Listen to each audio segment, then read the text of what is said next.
मार्कंडेय संकुल येथे श्री स्वामी समर्थ प्रतिष्ठानच्या वतीने वृक्षारोपण करण्यात आले।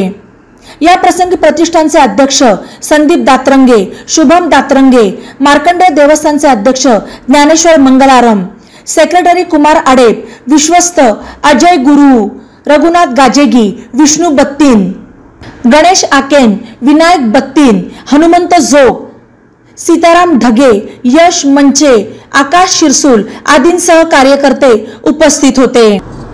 मार्कंडेय संकुल परिसरात वृक्षारोपण केले असून त्याची जबाबदारी संकुलच्या पदाधिकाऱ्यांनी घेतली आहे असे यावेळी संदीप दातरंगे यांनी सांगितले।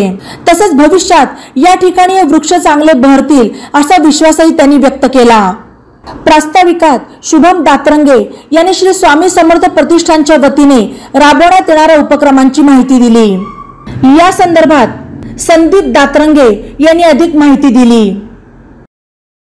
सांस्कृतिक भवन संकुल येथे आपल्या परिवारातील सामाजिक कार्यकर्ते श्री स्वामी समर्थ प्रतिष्ठानचे अध्यक्ष माननीय संदीप भाऊ अजिमराव दातरंगे साहेब यांनी वेळोवेळी आपल्याला आपलं सहकार्य राहतच, पण मोठं सहकार्य म्हणजे त्यांनी त्यांच्या स्वतःच्या निधीतून आपण त्यांना फक्त एकदा बोललो होतो, तर त्यांनी खरंच मनावर घेतलं आणि आपल्या या संकुलाच्या परिसरामध्ये त्यांनी सुशोभीकरणाचं काम हे ब्लॉक टाकण्याचं त्यांच्या वतीने करून दिलं।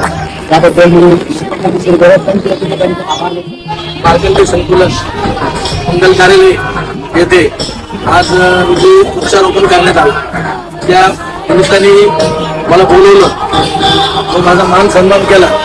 मी सर्व मार्कंडेय संकुल पंच कमिटीचे धन्यवाद देतो और आभार मानतो। असंच यापुढे कुठल्याही कामामध्ये मला कधीही आवाज द्या, मी कायम तुमच्या पाठीशी गंभीरपणे उभे राहील ही शाश्वती देतो। जय जय महाराष्ट्र श्री स्वामी। बातम्यांसाठी ई नवा मराठा यूट्यूब चॅनलला सबस्क्राईब करा आणि बेल आयकॉनवर प्रेस करा।